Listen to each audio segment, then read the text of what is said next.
ನಮಸ್ಕಾರ. ನಮ್ಮ ಜೀವನನ ಇನ್ನೂ ಸ್ವಲ್ಪ ಉತ್ತಮಗೊಳಿಸ್ಕೋಬೇಕು ಅಂತಂದರೆ ಯಾವ ಹವ್ಯಾಸಗಳನ್ನು ನಾವು ಬೆಳೆಸ್ಕೋಬೇಕು ಅನ್ನೋದ್ರ ಬಗ್ಗೆ ನಾನು ಇವತ್ತು ಹೇಳ್ತಾ ಇದ್ದೀನಿ. ನಾವೆಲ್ಲರೂ ಕೂಡ ದಿನನಿತ್ಯ ಮಾಡುವಂಥ ಹವ್ಯಾಸಗಳೇ. ಅದ್ರ ಸಲುವಾಗಿ ನೀವು ಹೆಚ್ಚು ಶ್ರಮ ವಹಿಸಬೇಕಾಗಿಲ್ಲ, ಹೆಚ್ಚು ಕೆಲಸ ಮಾಡಬೇಕಾಗಿಲ್ಲ, ಹೆಚ್ಚು ಯೋಚನೆ ಮಾಡಬೇಕಾಗಿಲ್ಲ. ಆದರೆ ಶಿಸ್ತುಬದ್ಧವಾಗಿ ಕ್ರಮಬದ್ಧವಾಗಿ ಮಾಡೋ ಹವ್ಯಾಸಗಳನ್ನು ನಾನು ಹೇಳೋದಕ್ಕೆ ಇಷ್ಟಪಡ್ತಾ ಇದ್ದೀನಿ.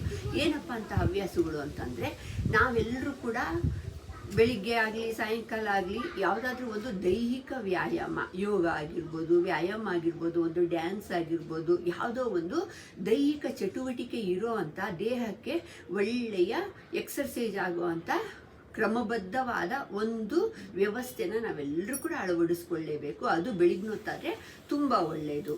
ಒಂದು ದೈಹಿಕ ಶ್ರಮ ಇರೋವಂಥ ದೇಹಕ್ಕೆ ಆರೋಗ್ಯ ಕೊಡೋ ಅಂಥ ಒಂದು ಫಿಸಿಕಲ್ ಆ್ಯಕ್ಟಿವಿಟೀಸು, ಯೋಗ ಮಾಡೋದು ತುಂಬ ಒಳ್ಳೆಯದು. ಅಂಥ ಅಭ್ಯಾಸನ ಎಲ್ಲರೂ ಕೂಡ ರೂಢಿಸ್ಕೊಳ್ಳೇಬೇಕು.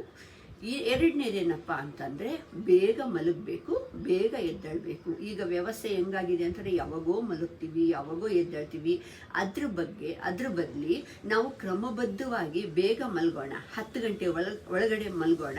ಬೆಳಿಗ್ಗೆ 4 ರಿಂದ 5 ಗಂಟೆ ಒಳಗಡೆ ಎದ್ದು ಬಿಡೋಣ. ನೋಡಿ, ಅವಾಗ ನೀವು ಎಷ್ಟು ದೈಹಿಕವಾಗಿ, ಮಾನಸಿಕವಾಗಿ ಎಷ್ಟು ಶಕ್ತಿಯುಳ್ಳವರಾಗಿರ್ತೀರಾ, ಎಷ್ಟು ಚಟುವಟಿಕೆಯಿಂದ ಕೂಡಿರ್ತೀರಾ ಅಂತಂದರೆ ಅದು ಮಾಡಿದವರಿಗೆ, ಅನುಭವಕ್ಕೆ ಬಂದವರಿಗೆ ಗೊತ್ತಾಗುತ್ತೆ. ಮತ್ತು ನಮ್ಮ ಹತ್ರ ಎಕ್ಸ್ಟ್ರಾ ಟೈಮ್ ಅನ್ನೋದು ಕೂಡ ಉಳಿಯುತ್ತೆ. ಅದರ ಸಲುವಾಗಿ ನಾವೆಲ್ಲರೂ ಕೂಡ ಬೇಗ ಮಲಗೋದು ಮತ್ತು ಬೇಗ ಎದ್ದೊಳ್ಳೋದು ಅಭ್ಯಾಸ ಮಾಡ್ಕೊಳ್ಳೋಣ ಜೀವನದಲ್ಲಿ. ಇದಂತೂ ಮಾಡಲೇಬೇಕಾದಂಥದ್ದು. ಮೊದಲಿಂದು ದೈಹಿಕ ಶ್ರಮ ಇರುವಂಥ ಯೋಗ ಮಾಡಬೇಕು. ಎರಡನೇದು ಬೇಗ ಎದ್ದೇಳಬೇಕು, ಬೇಗ ಮಲಗಬೇಕು. ಬೇಗ ಎದ್ದೇಳಬೇಕಂದ್ರೆ ಬೇಗ ಮಲಗಲೇಬೇಕಾಗುತ್ತೆ. ಮೂರನೇದೇನಪ್ಪ ಅಂತಂದರೆ, ನಾವು ತಗೊಳ್ಳೋದು, ನಾವೆಲ್ಲರೂ ಕೂಡ ಊಟ ತಿಂಡಿ ಮಾಡ್ತಾನೆ ಇರ್ತೀವಿ. ಆದರೆ ಕ್ರಮಬದ್ಧವಾದ ತುಂಬ ಸಿಸ್ಟಮ್ಯಾಟಿಕ್ ಆಗಿರೋ ಅಂಥ ಒಂದು ಪದ್ಧತಿನ ಅಳವಡಿಸ್ಕೊಳ್ಳೋಣ. ಇವಾಗ ಹೆಂಗೆ ಅಂತಂದರೆ, ಊಟ ಮಾಡ್ತಾ ಇದ್ದಾಗ ಮೊಬೈಲ್ ನೋಡಿಕೊಂಡು, ಟಿ ವಿಗಳು ನೋಡಿಕೊಂಡು, ಯಾರ ಹತ್ರ ಫೋನ್ಗಳು ಮಾಡಿಕೊಂಡು ಊಟ ಮಾಡೋದ್ರ ಬದಲಿ, ಊಟ ಮಾಡೋದು ಕೂಡ ಒಂದು ಕೆಲಸ ತಾನೇ. ನಾವು ಯಾವಾಗಲೂ ಕೂಡ ಮಲ್ಟಿ ಟಾಸ್ಕಿಂಗ್ ಮಾಡೋದಕ್ಕಾಗೋದಿಲ್ಲ.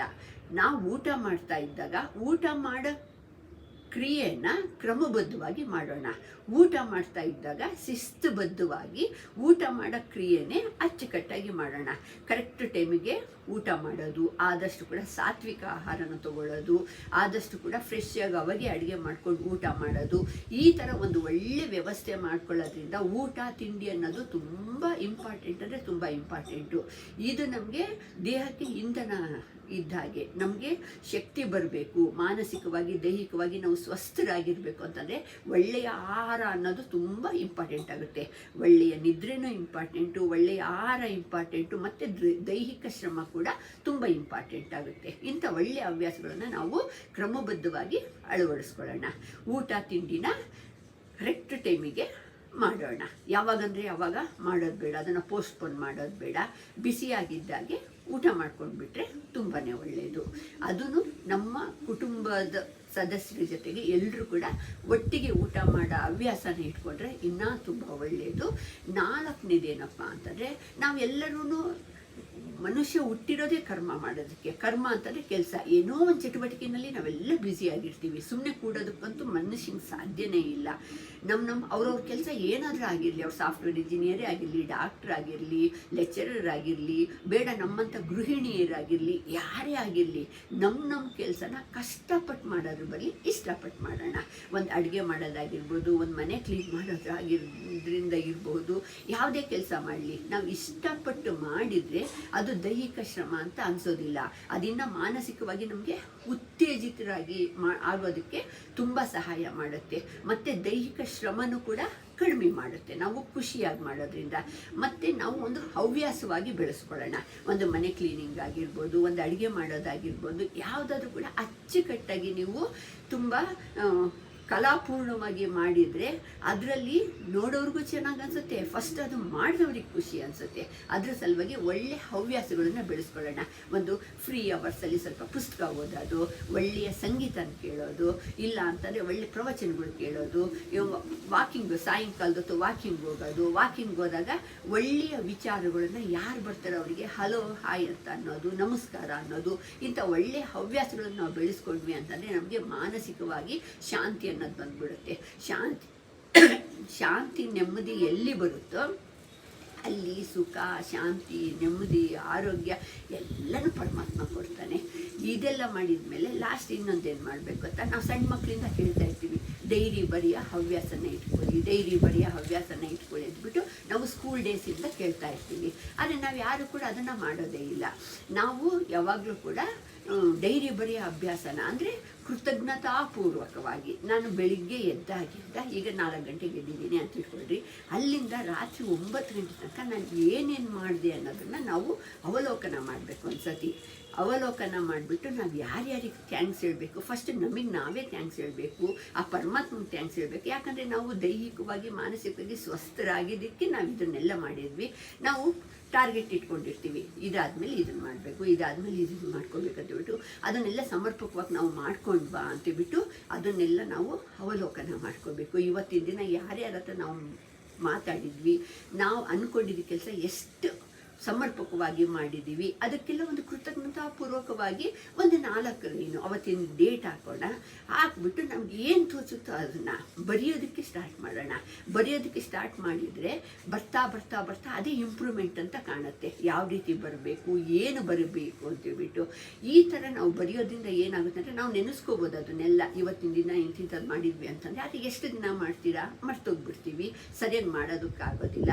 ನಾವು ಬರೆದಿಟ್ಕೊಳ್ಳೋಂಥ ಹವ್ಯಾಸ ಮಾಡೋದ್ರಿಂದ ನಮಗೆ ಪರಮಾತ್ಮ ಏನು ಕೊಟ್ಟಿದ್ದಾನೆ, ನಾನು ಏನು ಹೊಂದಿದ್ದೀನಿ ಅನ್ನೋದ್ರ ಬಗ್ಗೆ ನಮಗೆ ಒಂದು ಕೃತಜ್ಞತಾಪೂರ್ವಕವಾಗಿ ಅದಕ್ಕೆ ನಾವು ಸಮರ್ಪಣೆ ಮಾಡೋ ಅಂತ ಒಂದು ಬುದ್ಧಿ ಬರುತ್ತೆ. ನಮಗೆ ಥ್ಯಾಂಕ್ಸ್ ಹೇಳ್ತೀವಿ. ಇವಾಗ ನಮಗೆ ಮಾನಸಿಕವಾಗಿ ಯಾವುದೇ ಥರ ಅಸ್ವಸ್ಥತೆ ಇಲ್ಲದಿದ್ದಾಗೆ ಪರಮಾತ್ಮ ದೈಹಿಕವಾಗಿ ಮಾನಸಿಕವಾಗಿ ಆರೋಗ್ಯ ಕೊಟ್ಟಿದ್ದಕ್ಕೆ ತಾನೇ ನಾವು ಇಷ್ಟೊಂದು ಒಳ್ಳೆ ಜೀವನ ನಡೆಸ್ತಾ ಇರೋದು. ಅದ್ರ ಸಲುವಾಗಿ ನಾವು ಪ್ರತಿಯೊಂದು ಅಂಗಾಂಗ ಕೂಡ ಇದನ್ನೆಲ್ಲ ನಾವು ದುಡ್ಡು ಕೊಟ್ಕೊಂಡ್ಕೊಳ್ಳೋಕ್ಕಾಗೋದಿಲ್ಲ. ಪರಮಾತ್ಮ ನಮಗೆ 100% ಕರೆಕ್ಟಾಗಿ ಉಡಿಸಿದ್ದಾನೆ. ಅದಕ್ಕೆಲ್ಲ ನಾವು ಕೃತಜ್ಞತಾಪೂರ್ವಕವಾಗಿ ಥ್ಯಾಂಕ್ಸ್ ಹೇಳೋದನ್ನು ಕಲ್ತ್ಕೋಬೇಕು. ಮತ್ತು ಬೇರೆಯವ್ರ ಹತ್ರ ಅದಿದೆ ಇದಿದೆ ನನ್ನ ಹತ್ರ ಇದಿಲ್ಲ ಅಂತಬಿಟ್ಟು ನಮ್ಮ ಹತ್ರ ಇಲ್ಲದೇ ಇರೋ ವಸ್ತುನ ನಾವು ಕೇಳ್ಕೊಂಡು ಕೊರಗೋದ್ರ ಬದಲಿ ನಮ್ಮಲ್ಲಿ ಏನಿದೆ ಅನ್ನೋದಕ್ಕೆ ನಾವು ಥ್ಯಾಂಕ್ಸ್ ಹೇಳೋದನ್ನು ಕಲ್ತ್ಕೋಬೇಕು. ಅವಾಗ ಅಯ್ಯೋ ನಮ್ಗೆ ಎಷ್ಟು ಅದೃಷ್ಟ ಮಾಡಿದ್ದೀನಪ್ಪ ನಾನು, ಪರಮಾತ್ಮ ನನಗೆ ಇಂಥದನ್ನೆಲ್ಲ ಕೊಟ್ಟಿದ್ದಾನಲ್ವಾ, ನಾನು ಎಷ್ಟು ಅದೃಷ್ಟವಂತೆ ಅಂತಬಿಟ್ಟು ನಾವು ಇನ್ನೂ ಸ್ವಲ್ಪ ಚೈತನ್ಯ ಪೂರಿತವಾಗಿ ಜೀವನ ಮಾಡೋದಕ್ಕೆ ಸಹಾಯ ಆಗುತ್ತೆ. ಅದಕ್ಕೆ ಕೃತಜ್ಞತಾಪೂರ್ವಕವಾಗಿ ನಾವು ಡೈರಿ ಬರೆಯೋದನ್ನು ಅಭ್ಯಾಸ ಮಾಡೋದ್ರಿಂದ ತುಂಬ ತುಂಬ ತುಂಬ ತುಂಬ ನಮಗೆ ಪಾಸಿಟಿವ್ ಆಗಿ ಸಕಾರಾತ್ಮಕವಾಗಿ ತುಂಬ ಒಳ್ಳೆಯ ಪರಿಣಾಮ ನಮ್ಮ ಜೀವನದಲ್ಲಿ ಬೀರುತ್ತೆ.